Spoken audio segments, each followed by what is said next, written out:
नमस्कार, Kanchan kitchen recipe SP मध्ये आपलं मनापासून स्वागत।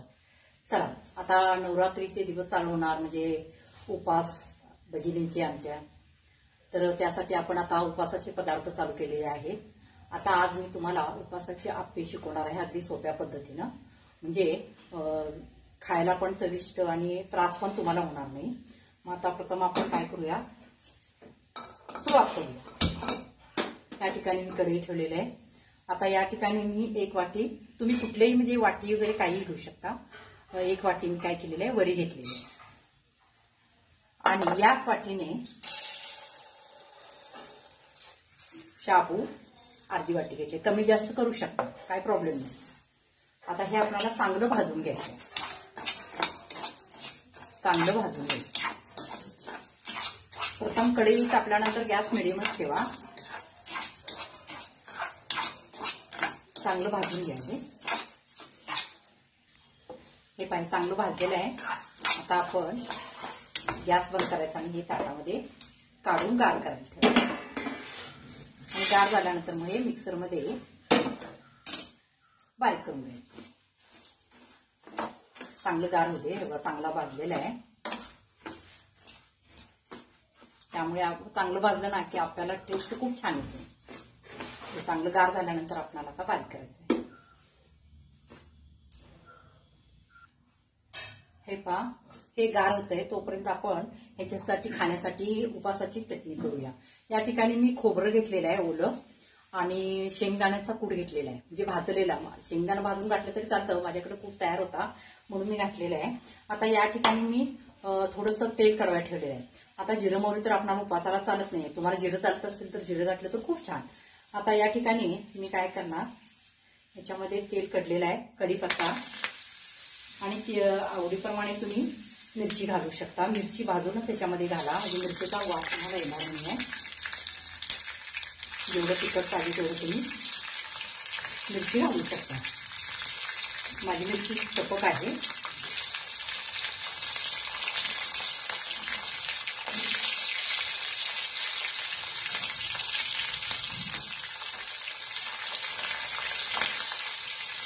कढीपत्ता पण तुम्ही खात असाल तर घाला, नसेल तर नुसतं मिरची घालायची आणि तेल याच्यामध्ये थोडंसं गार करून ओतायचं आणि ते मिक्सरला बारीक करायचं। आता हे थोडंसं गार करायचं आणि मग याच्यामध्ये पाणी घालून ही चटणी आपण तयार करून घ्यायची। हे पहा, या ठिकाणी मी बारीक करून घेतलेलं आहे खोबरं, शेंगदाणे, जे शेंगदाण्याचा कूट घातला होता मी, आणि याच्यामध्ये आता चवीप्रमाणे मीठ घालायचं। तुम्ही बारीक करतानाच घातलं तरी चालेल आणि तुम्हाला कशा पद्धतीने पातळ पाहिजे घट्ट पाहिजे त्या पद्धतीने तुम्ही करू शकता। याच्यामध्ये थोडीशी साखर सुद्धा घातला तर चवीला खूप छान लागतं, साखर घाला। दही सुद्धा बारीक करताना घातला तरी सुद्धा खूप छान लागतं। आता माझ्याकडे दही शिल्लक नाही आहे, कारण याच्यामध्ये दही घालायचं आहे ते मी ठेवलेलं आहे। आता याच्यामध्ये दही घातल्यावर सुद्धा खूप सुंदर लागतं। साखर थोडी घातलेली आहे। अशा पद्धतीनं ही उपासाची चटणी पण तयार झाली। कोथिंबीर वगैरे तुम्ही खात असाल तरी घातला तरी सुद्धा खूप सुंदर लागतं, पण काही जण जिरे खात नाहीत, कढीपत्ता खात नाहीत, कोथिंबीर नाही, मग नुसतं तुम्ही मिरची घालून पण मिरची ही चांगली तेलामध्ये कडवून घ्यायची, नाहीतर मग ते मिरचीचा वास येतो कच्चा। चटणी तयार आहे। आता हे गार झालेलं आहे, हे बारीक करून घेऊया आपण। आता हे पहा, हे मिक्सरमध्ये पहिला असं वाळं बारीक करून घेतलेलं आहे। आता याच्यामध्ये अर्धी वाटी दही घालायचं, दही कमी जास्त झालं तरी चालतं, जास्त आंबट नसावं। आता हे दही घातलेलं आहे आणि याच्यामध्ये मीठ घालायचं, नंतर मीठ कमी जास्त आपण बघू शकतोय। आणि आता हे बारीक करायचं आणि आपण जसं तांदळाच्या आप्याला पीठ तयार करतो तसं तयार करायचं आहे। आणि याच्यामध्ये थोडंसं पाणी लागलं तर पाणी लागणारच, पाणी घालून बारीक केल्यानंतर आणखीनही बारीक होतं। चला मग बारीक करूया। हे पहा, अशा पद्धतीने बॅटर तयार झालेलं आहे। हे पहा, आता आपल्यासाठी आपले तयार आहे, पण एक 5-10 मिनिटं आपल्याला असंच ठेवावं लागणार, कारण याच्यामध्ये शाबू आहे। आता ते शाबू पाणी थोडंसं ओढून घेतं, लागलं तर आपल्याला थोडंसं पाणी याच्यामध्ये घालावं लागणार। एक 5-10 मिनिटं आपल्याला थांबावं लागणार। आता याच्यामध्ये आपल्याला थोडासा खाण्याचा सोडा घालावा लागणार। थोडासा घाला, जास्त घालू नका, कारण हे आंबवलेलं पीठ नाही आहे त्यामुळे ते फुगत नाही आहे सोडा घातल्याशिवाय. आता एक 5-10 मिनिटं असंच ठेवूया आणि बघूया आपण पाणी लागलं तर घालूया, कारण याच्यामध्ये शाबू असल्यामुळे ते आता पाणी ओढून देणार. आपण काय करूया, एक 10 मिनिटं यायला असं झाकून बघूया. 10 मिनिटं झालेले आहेत. बॅटर व्यवस्थित आहे. जास्त घट्ट करू नका, नाहीतर ते वरी आणि जे शाबू आहे ते व्यवस्थित शिजणार नाही. अशा पद्धतीने राहू दे. आता याच्यामध्ये मिरची घालूया आपण. तुम्ही बारीक करतानाच घातलं तरी चालतं, पण थोडीशी टेस्ट बदलते. मी असं ह्याच्यामध्ये बारीक कट करून घातलेले आहे. तुम्हाला जिरे चालत असतील तर याच्यामध्ये जिरे घाला, कोथिंबीर चालत असेल तर कोथिंबीर घाला. आता आपण आप्पे करायला या ठिकाणी मी आप्याचा तवा घेतलेला आहे.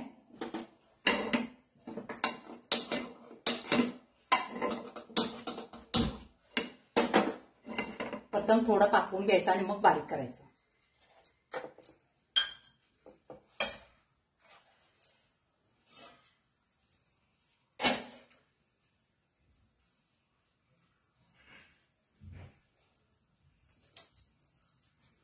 तेल घालूया याच्यामध्ये.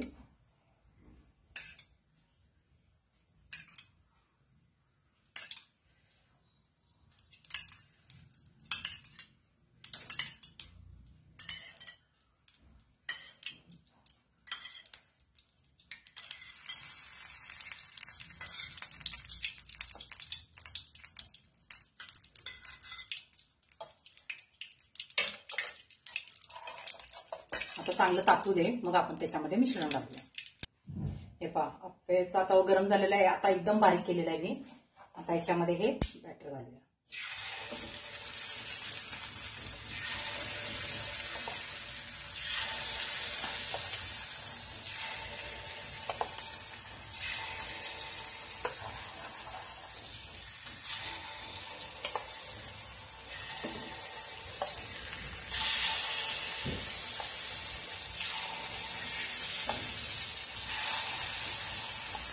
मध्ये लगेच करपतं म्हणून मी मध्ये सगळं झाल्यानंतर घातलं. आता हे बॅटर घातलेलं आहे.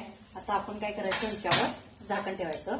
गॅस थोडा बारीकच ठेवा, म्हणजे आतून ते उमलेल आणि चांगलं शिजेल. आता हे असं झाकून ठेवायचं. आणि तुम्हाला असं वाटलं की अजून म्हणजे थोडासा गॅस मोठा करावा लागेल, मग मध्यम मीडियम मध्ये ठेवा, मोठा करू नका, करपणारच आणि आतून कच्चं राहणार. आता ह्याला आपण काय करूया, अधून मधून हे करून बघूया. एक 5 मिनिटं राहू दे. असं गॅस बारीक केलेला आहे मी. हे पहा, मला वाटतं अजून मी मीडियम गॅस केलेला आहे. अजून हे फुगलेले आहेत, तरी पण अजून मला एक 2 मिनिटं ठेवावंसं वाटतं. पण तुम्ही काय करा, मध्ये जर असाच गॅस राहिला तर मधलं जे आप्पे आहेत ते करपतात. मग सारखं अजून मधून तुम्ही काय करा, असं फिरवत राहा. म्हणजे एकदा ह्या बाजूला, एकदा ह्या बाजूला, असं हे बघा, असं म्हणजे सगळीकडून चव बाजूने आप्पे तुमचे चांगले भाजले जातात.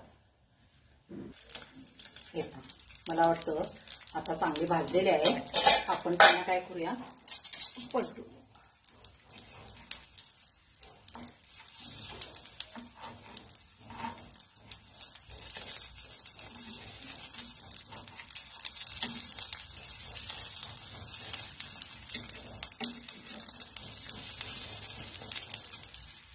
हे पहा, सगळे मी आता हे पलटी केलेले आहे. आता लागत असेल तर तेल घाला. आता मला वाटतं माझेच या बाजूने तेल आहे पहिलं सोडलेले, मधीच थोडंसं मला घालावं लागणार मधल्या आप्प्यामध्ये. जरी तेल कमी जास्त झालं तर असं केलं तर सगळीकडे तेल हे त्याच्यामध्ये फुटेल.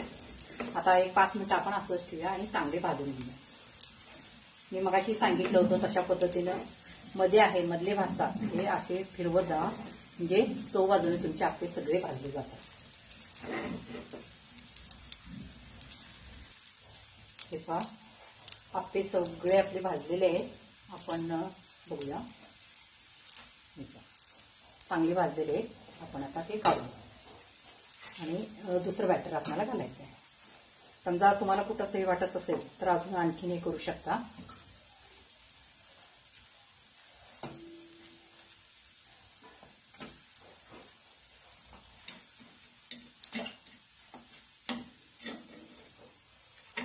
मधल्या भागामध्ये लवकर भाजतात. त्यामुळे जे भाजले नाही ते मधल्या भागामध्ये थोडंसं हे केलं तरी चालतं.